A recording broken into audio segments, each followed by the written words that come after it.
Aastal 2019 oli esimene kliimastreik Tallinnas. Massiivselt rahvast oli kohal, plakatid, kõik lipud, ja mina olin ka kohal. Ja siis plakatid olid nagu põlevkivi maha, päästke kliima. Ja siis kuskil seal taustal oli ülisuur lipp, kõige suurem lipp platsi peal oli The only sustainable growth is degrowth. Ma nägin üle platsid nii, siis ma olin juba selle laine, et tuleb otsida üles kõik inimesed Eestis, kes seda sõna kuulnud. Ma jooksin nende inimeste juurde, küsisin, kes te olete. Ja nad ütlesid, et me oleme väike jalajäädik.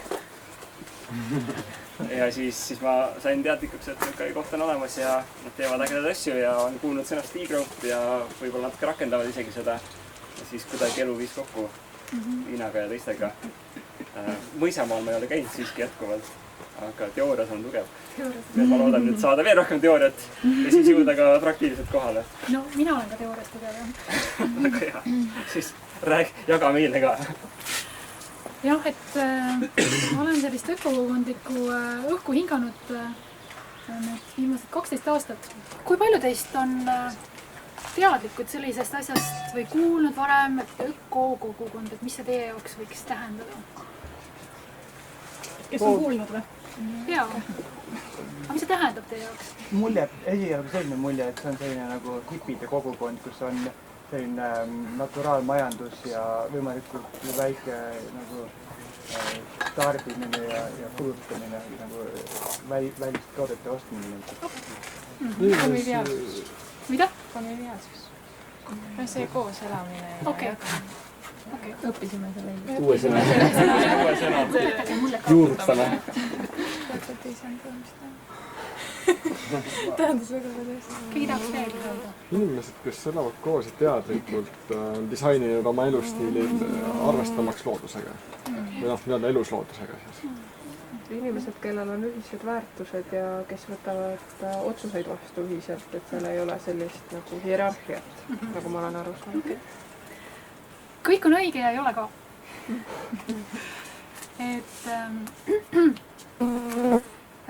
Praeguseks loetakse ökokogukondasid maailmas 10 000-tesse.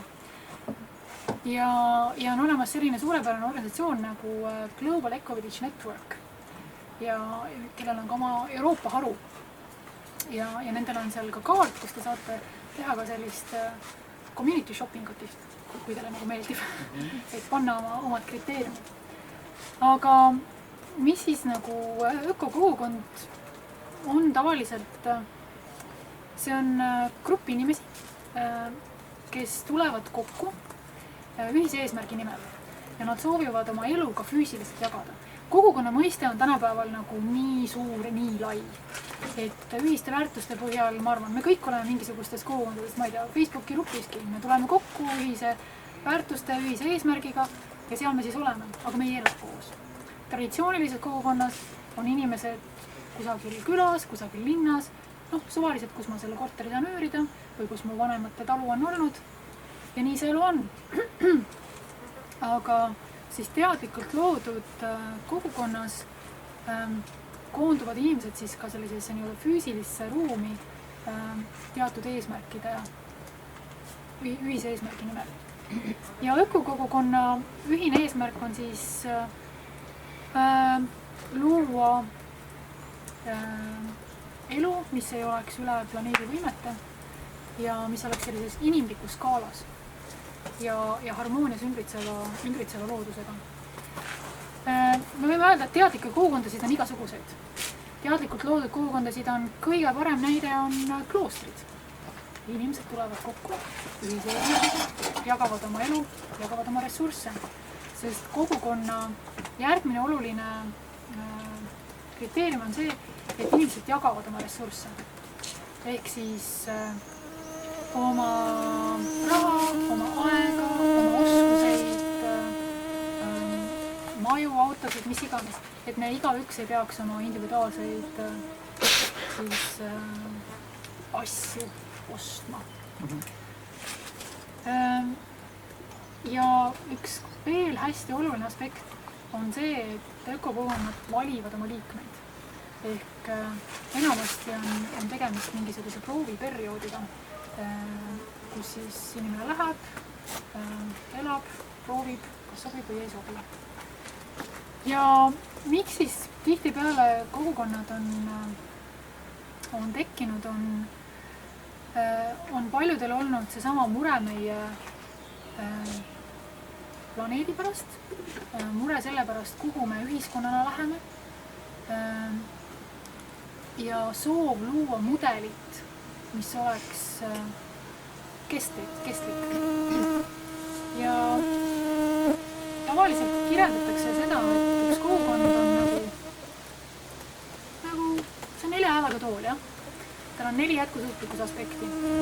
Üks on sotsiaalne, üks on majanduslik, üks on keskkond ja üks on vaimsus.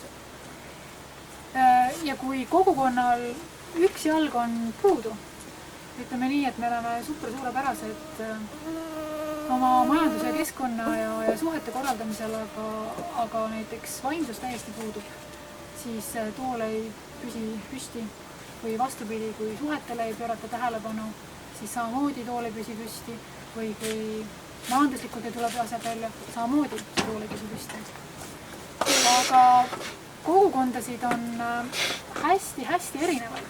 Et ongi, et see selline stereotüüpne nagu vaade ökokogukonnal on see, et on hipid kusagil, elavad, püüavad, ma ei tea, toovad näiteks ämbriga kaevust vett ja söövad ainult taimi ja kalistavad puid, on ju, noh. Et ökokogukondasid ma ei ole näinud 2 ühtsugust. Et neid on väga erinevaid ja nad erinevad siis tihtipeale selle poolest, et igal kogukonnal on 1 või 2 aspekti rohkem fookuses kui mõni teine. Et ma ei tea, näiteks on Itaalia kogukond Tamanhur, kus on väga selge vaimsuse aspekt esiplaanil. Nendel on suurepärane inimkonna templite projekt, kus nad on kaevanud alates 70-ndatest suuri koopaid maa sisse ja sinna siis maalinud ja teinud kunsti ja nendel on suurepärane oma mütoloogia ja uskumuste süsteem välja kujundatud. Mõned arvavad, et nad on sekt. Aga neid selliseid nii-öelda vaimsete kogukondade näiteid, kes on ühtlasi ka nii-öelda ökokogukonnad, on veelgi. Et ka Lilleoru vahest Eestis on pidanud ennast ökokülaks, ökokogukonnaks. Kogukonnad erinevad väga palju oma suuruselt ja ka oma geograafiliselt asukohast. Et ongi meie väike kogukond on circa 10 inimest näiteks, aga ma ei tea, Findhorn Šotimaal on circa 1000. Et need skaalad on tõesti nagu täiesti seinast seina. Ja ka see, kas sa oled kusagil Hispaanias või Lõuna-Portugalis, ongi osad mingid kogukonnad on kusagil Koobastes või Itaalias on selline halgete kogukond, kes sisuliselt elavadki mägedes, osalt ajutistes hoonetes ja nad saavad väga hästi hakkama, meie siin ei saa. Et geograafia paneb omad tingimused. Ja mis minu jaoks on nagu isiklikult kõige köitvam ja põnevam on see, et kogukonnad erinevad väga palju oma radikaalsuse astmelt. Et kui radikaalselt nad suhtuvad oma eesmärkidesse, oma elusse ja kus nad asuvad sellel skaalal avatus ja suletus. Et nagu me siin ilmselt teame, et pikka pidu meil siin planeedil ilmselt enam ei ole. Inimesed on selle peale mõelnud juba kümneid aastaid ja paljud neist on mõelnud, et tahaks ikkagi midagi teha. Äkki ikkagi suudame mingisuguse mudeli välja mõelda, mis oleks planeedi ja inimeste sõbralik. ja kui me seda mudelit arendame, räägime sellest hästi palju, levitame oma teadmisi, lähme poliitikasse. Ja paljud kogukonnad ongi sellised, näiteks, ma ei tea, Saksamaal Schloss Tempelhof või Tamera Portugalis, nad on sisuliselt kohaliku omavalitsuse üle võtnud. Et sellises meie mõistes nagu valla tasemel nemad otsustavad. Ja Findornis on olnud inimesi, kes on isegi Euroopa Parlamendis olnud ja nii edasi ja nii edasi. Et selliselt nii-öelda radikaalsuse ja poliitiliste eesmärkide poolest on osad nagu väga aktiivsed ja teised on jälle sellised, maailm saab hukka. Otsime kõige suurema mäe, mille taha minna peitu. Kasvatame seal oma kapsast kaali ja kitse ja elame happy ever. Et need on need sellised nagu tõesti radikaalsuse mõttes erinevad otsad. Ja mis minu jaoks isiklikult on ka jälle nagu hästi köitev on see, et kui palju kogukondadel on ambitsiooni olla mudel. Ja paljudel seda on. Jah.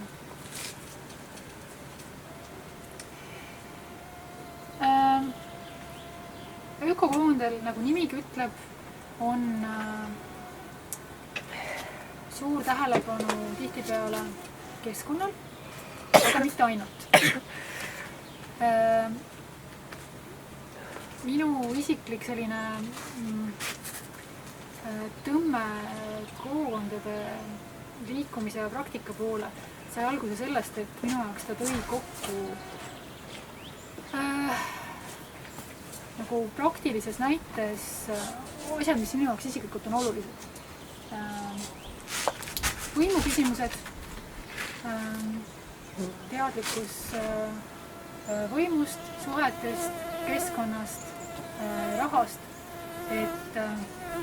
ja soov astuda välja või luua nii-öelda parem alternatiiv olemasolevatele ühiskondlikele süsteemidele.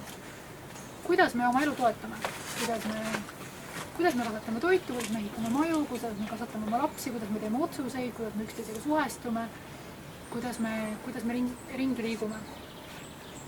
Sest inimesed ei ole rahul sellega, mis on.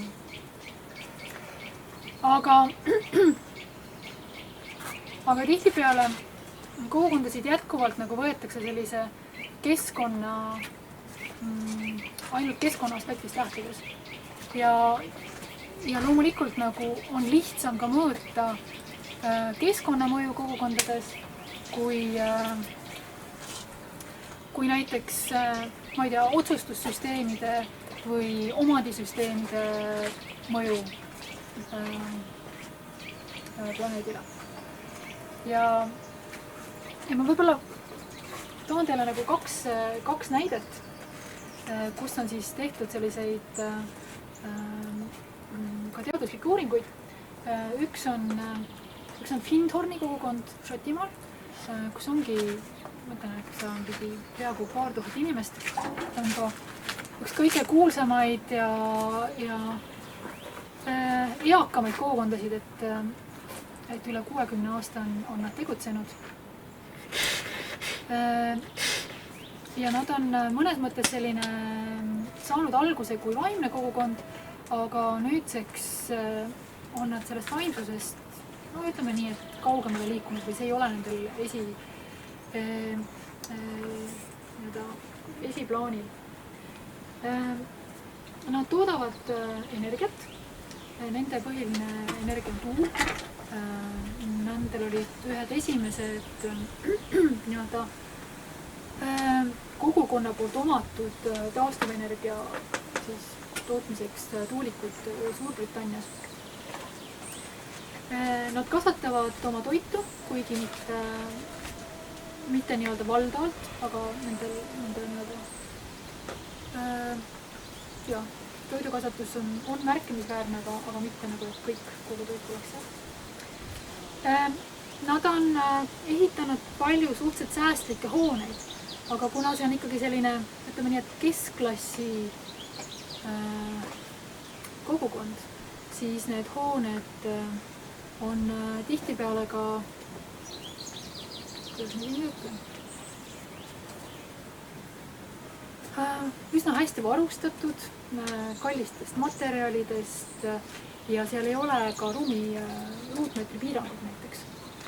Et ühelt küljest on ta väga selline ligipääsetav nagu nii-öelda tavainimesele, kuna seal ei esitata suuri nõudmisi, näiteks sinu, kuidas ja kellega sa koos elad või et sa peaksid oma sissetulekust enamuse kogukonna heaks ära andma ja nii edasi. Et seal ei ole nagu nii olulisi nõudmisi.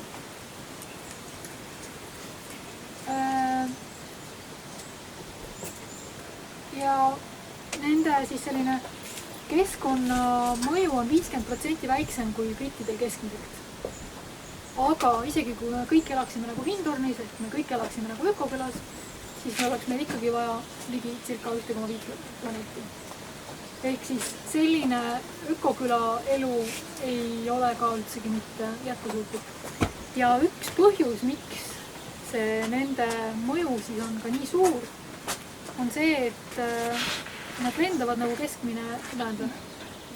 Et nad ei tee nagu väga olulisi kärpeid selles. Ja teine kogukond, mis mind isiklikult on hästi palju inspireerinud, on Saksamaal Siebenlinden, mis on alguse saanud 90-ndatel. Nad asuvad sellises vaeses Ida-Euroopa nurgataguses, kus põhimõtteliselt inimesed lahkuvad ja nende küla, nende kogukond on siis ainukene koht, kuhu inimesed juurde tulevad.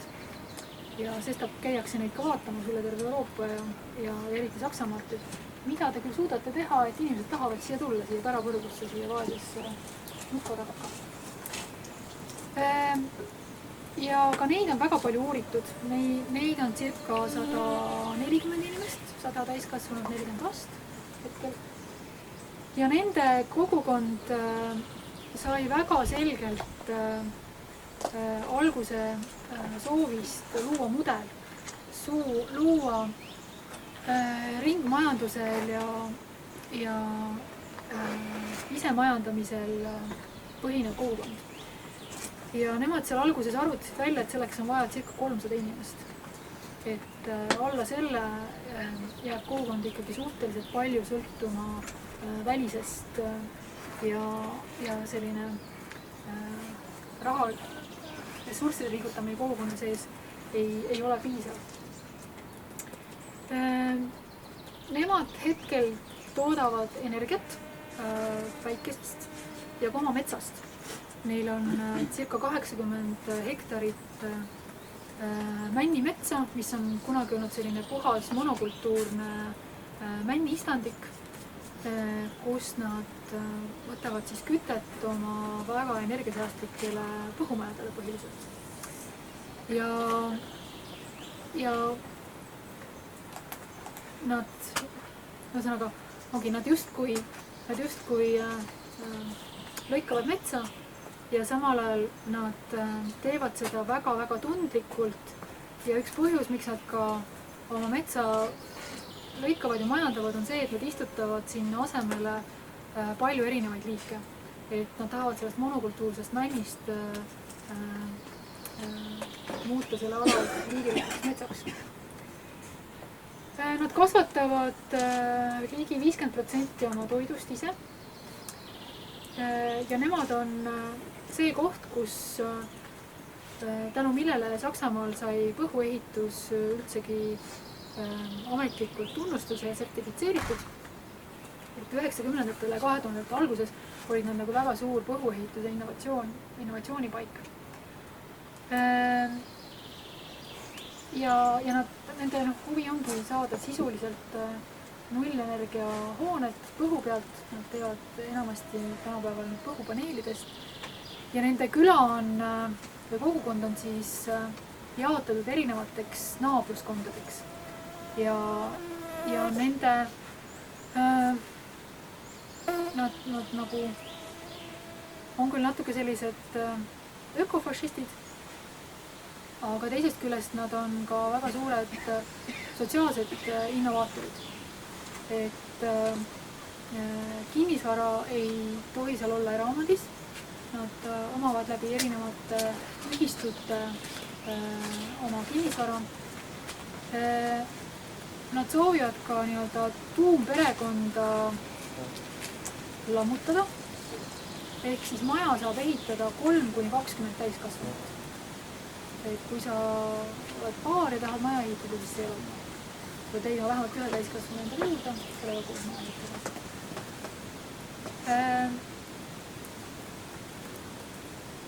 Ja miks ma ütlesin, et oled ka pahasti öeldud, et ökofašistid, et nende kogukond on selline ilma kirikuta küla ja mõnes mõttes nende religioon ongi siis võimalikult ressursisäästlik elamine, aga teisest küljest nad ei ole ka lihtsalt, et oleme nüüd läinud kuskile kuuse alla ja igasugustest moodsatest mugavustest loobunud. Jah, neil on näiteks veekäimlad, neil ei ole, nendel ei ole lubatud omada isiklikku autot, aga samas loomulikult kasutatakse ma ei tea, elektrit jätkuvad ka, ma ei tea, 5% nende toidust on, ma ei tea, eksootilised puuviljad. Nad ei ole keelanud oma liikmetel liha süüa, aga ühisköögis on nendel ikkagi ainult vegan ja taimetoit. Et ja sellise väga selge loodussäästliku kultuuriga on nemad siis saavutanud selle, et nende jälg on siis 70% väiksem kui Saksamaa keskmine. Ma ei tea, mida see meie planeedi mõttes tähendab, võib-olla peaaegu. Aga igasuguste nende mõõtmistega on olnud nagu väga suured küsimused. Et isegi kui me mõõdame mingisugust süsinikujälge või keskkonnamõju, siis tihtipeale need standardsed mudelid ei arvesta ka üldse positiivse mõjuga, mis on kogukondadel. Ja nende mudelite aluseks ongi, ma ei tea, standard puupõld näiteks, et palju see süsinikku seob selle asemel, et mul on siin säästvalt majandatud hobustega väljareetav mets, kus iialgi ei tehta lageraiet, vaid ainult väga valikulist raiet ja selle asemel istutatakse kohe liigirikast metsa näiteks juurde veel. Või et seal ei arvestata seda, et kui meie kogukonna aed on maheaed, kus suhteliselt vähe näiteks kaevatakse, kui palju see muld seob rohkem süsinikku kui näiteks mingisugune tavapõld on. Et kõik sellised nii-öelda positiivsed aspektid on tegelikult nendest arvutustest jäänud välja. Ja kui küsimus on see, et kas ökokogukonnad on olnud edukad või kas nad on edukad, siis minul isiklikult on nagu väga suured küsimused, et ühest küljest mu nagu tunnetus on see, et ökokogukonnad sageli ei ole ligipääsetavad inimestele, kas oma kultuuri poolest, finantside mõttes, et tihtipeale need koondavad endas ikkagi selliseid vasakpoolseid intellektuaale, keskklassi inimesi ja raske on, lihtsalt omast kogemusest ütlen ka seda, et meie kogukonnaski on olnud väga raske integreerida inimesi erineva sotsiaalse taustaga. Ja see võib-olla on kergem suuremas kogukonnas, aga need on need nii-öelda piirangud, mis kogukondadel on. Ja ma ei ole näinud ka sellist tohutut kogukondade arvu kasvu näiteks. Et neid küll on, aga ei ole niiviisi, et väga paljud noored, isegi nagu radikaalsed inimesed leiaksid, et kogukond on nüüd see koht, kus ma tahaksin elada. ja teisest küljest sõber Mihkel Kangur, kes teab Tallinna Ülikoolist, ütles mulle väga ilusasti ükskord, et kuule Liina, kogukonnad on nagu esimesed lennukid, mis olid Vineerist, millega oli väga ohtlik lennata. Ja need on väga erinevad sellest, millega me lendame tänapäeval, mis on väga ligipääsetavad väga suurele hulgale inimestele, mis on väga ohutud.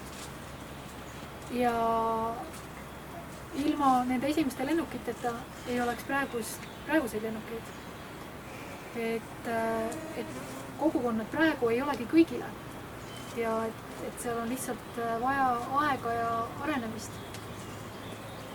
Ja see kuidagi on mind rahustanud natukene, et ma näen seda, et kogukondade võib-olla suurim väärtus on tegelikult sotsiaalses innovatsioonis.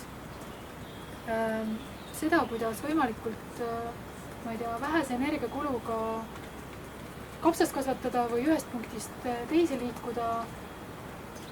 Ma ütleks, et see on rohkem teadlaste teema ja see on asi, millega tegeletakse mujal.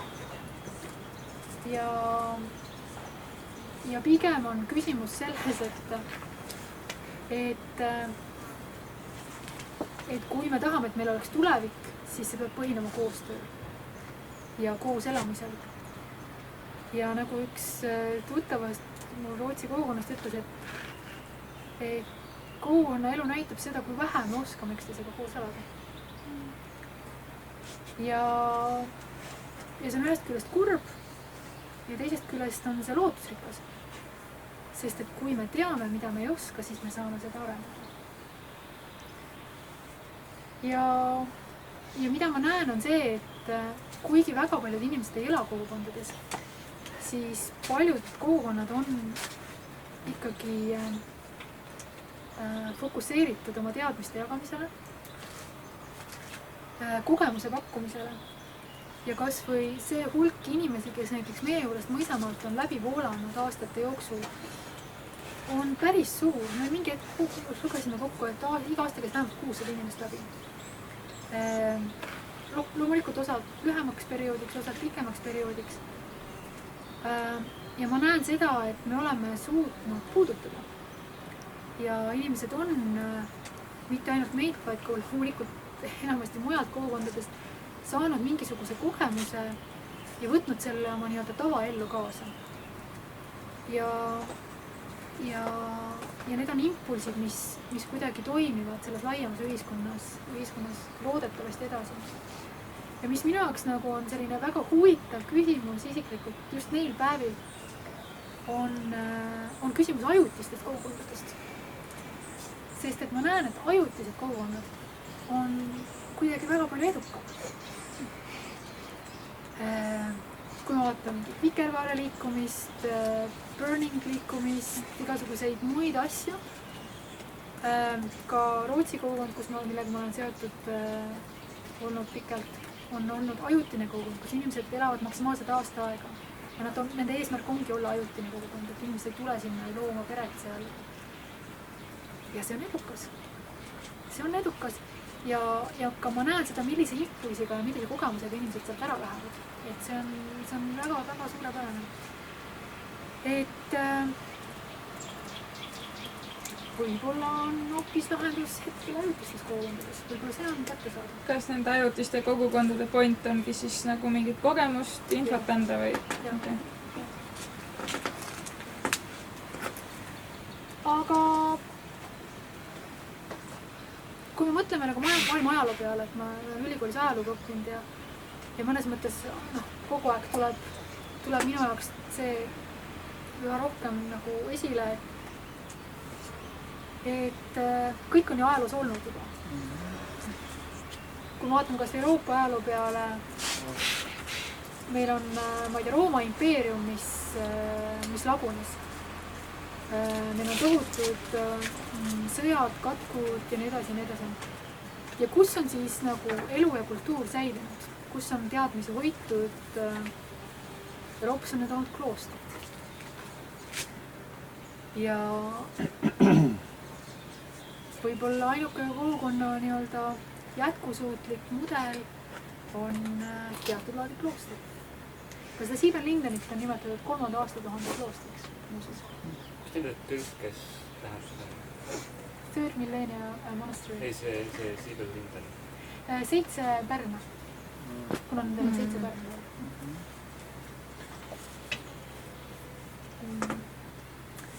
See ajutise kogukonnaga seoses küsimus ja võib-olla üleskutse, et kui te elate üürikorteris, siis põhimõtteliselt teie naabrid on ka ajutine kogukond ja enamasti me ei tunne neid inimesi, aga tasub tutvust teha, et see on ka huvitav kogemus. Kui sa elad aasta aega seal ikkagi see, et sa tead oma naabri nime vähemalt on juba nagu enda kogemust võin öelda, et see on oluliselt kuidagi tõstab elu kvaliteeti. Sa oled nimeliselt tere veel, et kujutad ette. Tänapäeval kahjuks mitte ainult üürikorterid, aga ka korterid, mis ostad. Seal eriti. Aga üürikast tõesti nagu teha see üks mingi koputus uksele, et jõu, ma olen elan suht kõrval tere. Võib-olla kasu. Aga ma küsingi Karola, et palju meil aega on, et ma rohkem ei räägiks, et 5 minutit. no 2 küsimust. Sinna läks meie suur arutelu peale. Mis erinevus on kogukonnal ja kommuunil?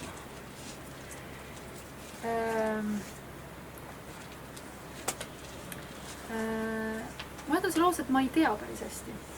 Sellepärast, et kommuuni mõistet nagu, ma tean, mis on teadlikult loodud kogukond, ma tean, mis on nagu üldiselt kogukond. Kommuuni peale tihtipeale vihjatakse rohkem selles mõttes, et on inimesed, kes elavad koos ja võib-olla jagavad rohkem oma ressursse, näiteks oma sissetulekut. Aga teate, mina ütlen see aus, ma ei tea. Mul on tunne, et see on rohkem selline nagu mingisugune kultuuriline arusaam.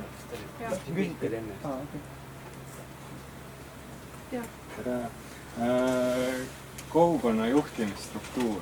Kuidas juhtida ühte kogukonda, mis on vist minu väikse uurimustöö põhjal nagu põhjus, miks enamik kogukondi ei puhke õitsengule. Mis võiks olla see viis? Sa oled kindlasti... Kuru. Kõige lihtsam. Aga kuruga tekibki see nii-öelda oht pöörduda sektiks. No absoluutselt, kuru tähendabki, et on sekt. Aga ei, see on kõige lihtsam. See on kõige lihtsam, kui on selge õpetus või kui on selge ideoloogia. Selge kas vaimne õpetaja või mingil moel juhtfiguur on kõige lihtsam. Mõnes mõttes hea näide on Padameira Portugalis, kus on väga selge oma ideoloogia ja selle ideoloogia looja ja nüüd on see nii-öelda juhtimine antud edasi. Aga see on nii-öelda naljaga pooleks öeldud. Aga mida ma oma isiklikust kogemusest ja nii-öelda kolleegidelt kogukondadest kuulen ja näen, on see,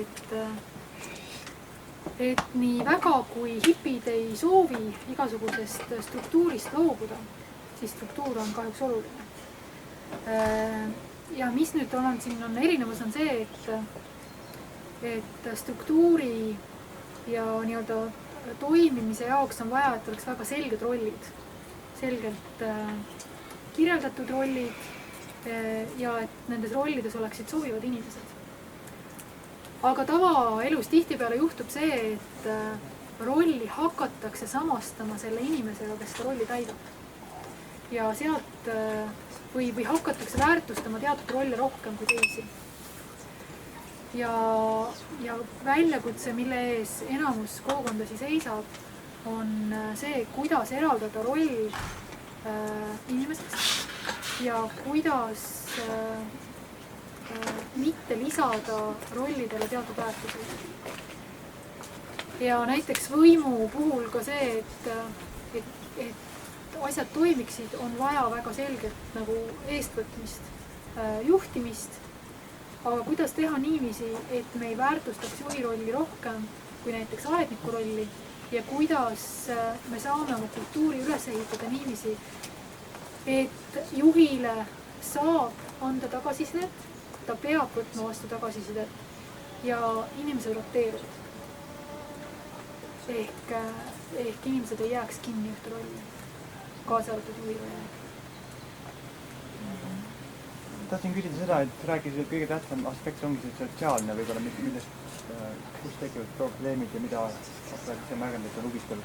Kas selle kohta tegelikult on mingi teadusvaldkond, kes uurib seda või kuskil keegi, kes uurib neid hästi teaduslikult niimoodi, et parimaid praktikaid välja töötada? Ma arvan, et kui sa JSTORis sisse guugeldad, siis sa leid. Võin pärast tuua hästi huvitava näite. Ja et kogukondasid on päris palju uuritud. Jumal hoidku, sa oled vasakpoolne noor, sind huvitab, kuidas jätkusuutlikult elada, seal on ökokogukonnad, ma olen teaduses, ma saan uurida. Seal on tõesti, on tehtud piisavalt magistri, doktoritöid, raamatuid avaldatud, et see on inimpsühholoogia, see käib ju ettevõtete kohta, organisatsioonide kohta üldisemalt. Absoluutselt. Et paljud kogukonnad näiteks kasutavad sellist valitsemise ja juhtimismeetodi nagu sotsiokraatia, mis on tegelikult saanud alguse hoopis Hollandist ja ärivaldkonnast. Et mõnes mõttes nagu kogukonnad ei ole ka midagi nagu, ühesõnaga, et nii palju, kui kogukonnad on soovinud luua mulli ja eratatust ühiskonnast ja igasugustest protsessidest või inimloomuse reeglipäradest, siis see ei ole võimalik. Kuidas teie oma struktuuri paika olete saanud või kuidas teie struktuur oli, kuidas see toimib või mis on sellised võtmekohad teie jaoks? Kuidas te otsuseid vastu võtate ja mis te enda jaoks olete avastanud? Me püüame ka kasutada sotsiokraatiat. Meie puhul on hetkel see asi, et me oleme üsna väikesed. Ja sellise väiksuse puhul selline klassikaline struktuur on natuke keeruline rakendada. Ja meie puhul hetkel on natukene tekkinud peredünaamika. Ja see on natukene ka selline duism, kes tahab teha, see teeb. Aga strateegilised otsused, näiteks raha või tuleviku üle, seda me teeme nii-öelda suures ringis sotsiokraatlikul meetodil ja läbi ettepanekute, millest siis vastutavad sellised inimesed. Ja sellega ei ole tekkinud probleeme või teie jaoks on see seni toiminud või on vahel ka olete mõelnud, et võiks mõni alternatiiv olla mõnes